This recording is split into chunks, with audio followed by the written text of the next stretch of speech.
नमस्कार, मी डॉक्टर अभिजित किशोर पवार, साई श्रद्धा hospital, Lasur station. आपणा सर्वांना गुढीपाडव्याच्या आणि मराठी नववर्षाच्या हार्दिक शुभेच्छा. गुढीपाडव्याच्या दिवशी आपण गुढी उभारत असताना हे लिंबाचं दगडा आणि त्यासोबत हे त्याचे जे काही बहर आलेलं आहे, फुलं आहेत, ते वाहत असतो. तर या मागील शास्त्रीय काय कारण आहे ते आजच्या या व्हिडिओमध्ये आपण जाणून घेणार आहोत.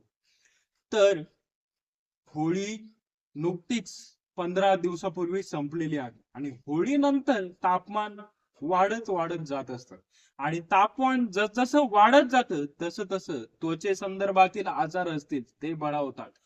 लहान मुलांना कांजण्या अंगावर येत असतात. त्याचबरोबर ताप वाढलेला असतो, सर्दी खोकला यासारखे आजार बळावत असतात.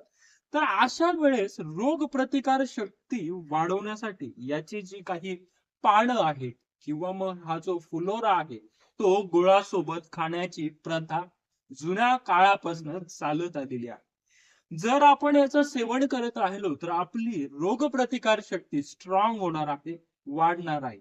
कांजण्याचा जो काही त्रास लहान मुलांना होतो तो होणार नाही.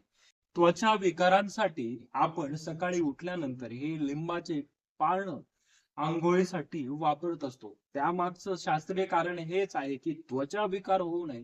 त्वचा विकार झालेला असेल तर तो लवकर शमवण्यासाठी ह्या गोष्टी केल्या जातात. त्या लिंबाचे जे पानं आहेत ते आपली खाज दूर करत असतात, त्वचेचा विकार कमी करत असतात. याच्यामध्ये नैसर्गिकरित्या ब्लड प्युरिफायर सापडत असतात. त्यामुळे आपल्या रक्त शुद्धीसाठी, त्वचा विकारासाठी हे उपयुक्त ठरत असतात. आपली रोग प्रतिकार शक्ती वाढवण्यासाठी उपयुक्त ठरत असतात. तर हे शास्त्रीय कारण आहे की आपण लिंबाचा पाला आणि हे जो काही फुलोरा आहे याला महत्व मिळालं आहे गुढीपाडव्यामध्ये.